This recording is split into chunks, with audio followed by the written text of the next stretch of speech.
ডিভোর্সের ২ বছর পর আমার প্রাক্তন স্বামী আমার বাবার বাড়িতে এলো আমার ছেলেকে দেখতে। আমার প্রাক্তন স্বামীকে দেখে আমার বাবা অনেক কিছুর আয়োজন করলো, মাছ, মাংস, দই, মিষ্টির অনেক কিছু। তারপরে আমার বাবা মানুষটাকে অনেক ভালোবাসতো। আমার মা সবকিছু রান্নাবান্না শেষ করে ৩ জনে খেতে বসেছি, আমার বাবা, আমার ছেলে আর আমার প্রাক্তন স্বামী। খাওয়া দাওয়া শেষে আমার প্রাক্তন স্বামী হাত ধুইতেছে আর আমার বাবাকে বলতেছে, বাবা, ছেলে তো অনেক বড় হয়ে গেছে, এখন আমি ছেলেকে নিয়ে যেতে চাই। আমার বাবা উত্তরে বলল, তোমার ছেলেকে তুমি নিয়ে যাবা, এতে জিজ্ঞাসা করার কি আছে? তখন আমার প্রাক্তন স্বামী বলে উঠল, না, কোর্টের কিছু কাজ বাকি আছে, সেগুলো কমপ্লিট হলে আমি আমার ছেলেকে নিয়ে যাব। খাওয়া দাওয়া শেষ করে মানুষটা আমার বাবার সাথে কথা বলে আমাদের গেট থেকে বের হবে। এখন আমি জানালায় অসহায় ভাবে দাঁড়িয়ে আছি, মনে মনে ভাবছিলাম মানুষটা আমার দিকে একবার অত্যন্ত ঘুরে তাকায়। ও বুঝতে পেরেছিল পিছন দিকে আমি তার জন্য চেয়ে আছি। এরপর সাইকেলটা থামিয়ে আমার দিকে একবার তাকালো।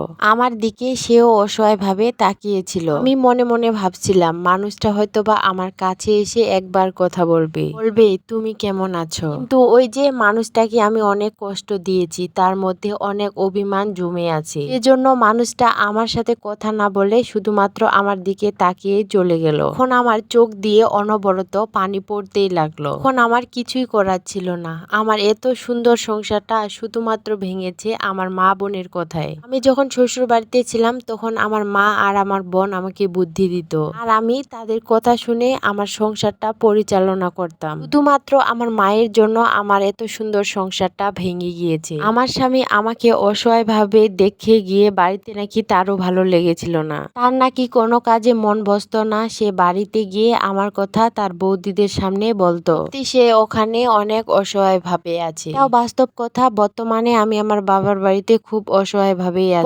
প্রথম আমাকে সবাই বলতো, ওই ছেলের সাথে তোমাকে সংসার করতে হবে না, তুমি চলে এসো, আমরা তোমাকে দেখবো। কিন্তু বিশ্বাস করো, বাবার বাড়িতে এসে বুঝলাম আমার গুরুত্ব কোথাও নেই। আমার বাবা মায়ের উপর কি নির্ভর করব? আমার বাবা মাই হচ্ছে আমার ভাইয়ের উপর নির্ভরশীল, তারা আমাকে কিভাবে দেখবে? এরপর 2 মাস যেতেই সেই মানুষটা সব রাগ অভিমান ভুলে আমার বাবার বাড়িতে চলে এলো। আমার বাবার কাছে এসেই সে বলল, বাবা, আমি আমার সন্তান আর স্ত্রীকে নিয়ে যেতে চাই। আর এই কথাটা শোনা মাত্রই আমি ঘর থেকে বের হয়ে আমি আমার স্বামীর পা দুটো জড়িয়ে ধরলাম। ওগো, তুমি এসেছো আমাকে নিয়ে যেতে, আমি তোমার সাথেই যেতে চাই। আমি যে ভুল করেছি বেঁচে থাকতে আর এই ভুলগুলো কখনোই করব না। আমি এই বাবার বাড়িতে থেকেই বুঝতে পেরেছি তুমি আমার জীবনে কতটা মূল্যবান। আমার স্বামী আমার কাছে কি জিনিস। তুমি আমাকে এক্ষুনি নিয়ে চলো আমার সংসারে। আমার স্বামী এরপর আমাকে কোনো কিছু না বলেই শুধুমাত্র বলল, ব্যাগপত্র নিয়ে আসো, চলো তুমি তোমার নিজের সংসারে। সব ব্যাগপত্র গুছিয়ে নিয়ে আমি আমার স্বামীর সাথে আমার নিজের সংসারে ফিরছি, যে সংসারটা